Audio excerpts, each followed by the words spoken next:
भगवान शंकर के भक्त को कभी घमंड नहीं आ सकता और ना कभी शंकर का भक्त झूठ बोल सकता है।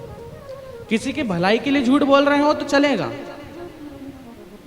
उससे किसी की जान बच रही हो तो चलेगा, उससे किसी का भला हो रहा हो तो चलेगा, लेकिन बेफालतू में कभी झूठ नहीं बोलता भगवान शंकर के भक्त।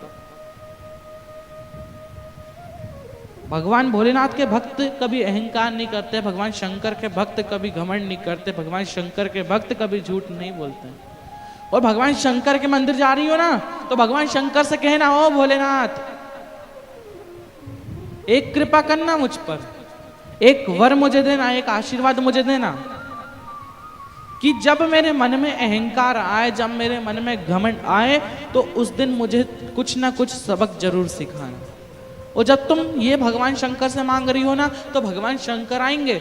ऋषि प्रनद की कथा सुनाई थी हमने। ऋषि प्रनद ने सबसे पहली भस्म भगवान शंकर को चढ़ाई। सबसे प्रथम जो भस्म चढ़ाई थी भगवान शंकर को, वो ऋषि प्रनद ने चढ़ाई थी। वो भगवान शंकर से रोज कहते कि भोलेनाथ अगर मुझे में अहंकार आए तो आप मुझे इसका सबक जरूर देना, इसका सबक जरूर सिखाना, मुझे सिखाने जरूर आना। ऋषि प्रनद को अहंकार आ गया।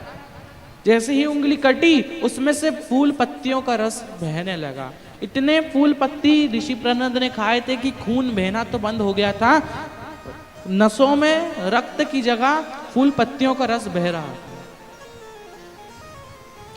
और जैसे ही बहने लगा ऋषि प्रनद को अहंकार आ गया कि इतनी भक्ति किसने करी होगी कि नसों में भी खून की जगह रस बहने लगा है।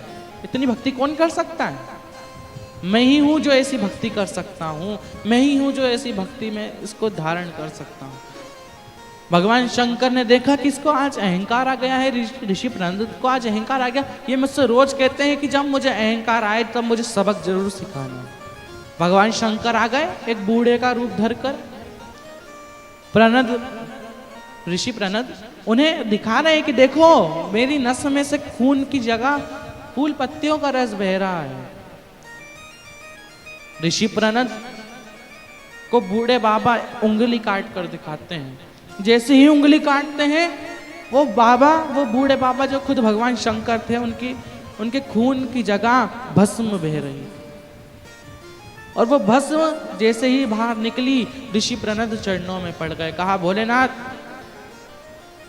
मैंने आपसे हमेशा कहता था कि जब मुझे अहंकार आए, जब मुझे घमंड आए तो मुझे सबक जरूर सिखाने आना, और आज आप आ गए।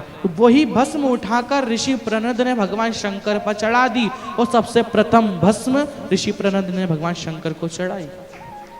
तब से ही प्रनद ने जैसे ही भस्म चढ़ाई भगवान शंकर को भस्म चढ़ने लगी।